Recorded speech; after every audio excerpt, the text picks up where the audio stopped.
મારું નામ વણકર મહેશભાઈ દલસુખભાઈ, ગામ લીમપુરા, તાલુકો તિલ્લીકવાડા, જિલ્લો નર્મદા અને પોસ્ટ બુંજેઠા. મેં ગ્રીન ઇન્ડિયા ખાતરની ખેતી કરી છે આ સાલ. અને મેલોડી તરબૂચ, ઓર્ગેનિક તરબૂચ બનાવ્યા છે. તારીખ 22/10/2024 દિવસ ખેતરમાં વાવણી કરેલી છે. તરબૂચની બિયા મેકીને વાવણી કરેલા છે.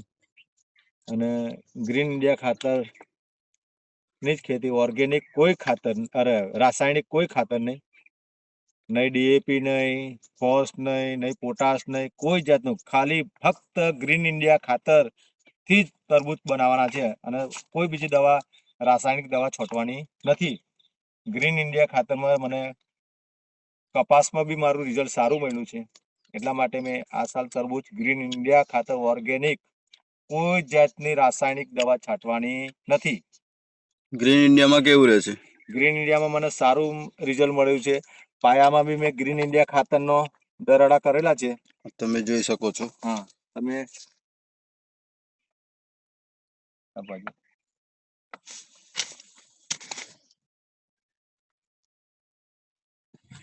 પાયામાં ખાતર મેં 1.5 એકરમાં ગ્રીન ઇન્ડિયા ખાતર વાપરીને જ આ તરબૂચ કર્યા છે.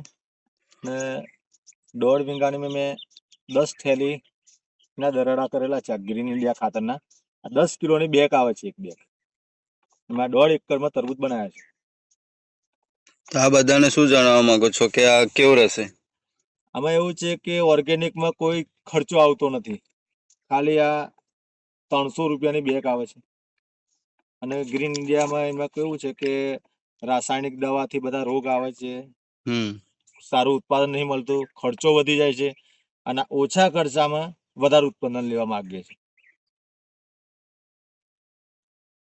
જમીન માટે કેવું રહેશે? જમીન માટે સારું છે. અને ગ્રીન ઇન્ડિયા ખાતરથી મને બહુ જ સારું રિઝલ્ટ મળ્યું. કપાસમાં બી મને બહુ જ સારું રિઝલ્ટ મળ્યું છે. કપાસ છે, તુવેર છે, મેં કોઈ જ બીજી જાતનું દવા છંટકાવ કરેલું નથી. અને આ તરબૂચમાં બીજો કોઈ જ જાતનો છંટકાવ કરવાનો નથી. ગ્રીન ઇન્ડિયા જ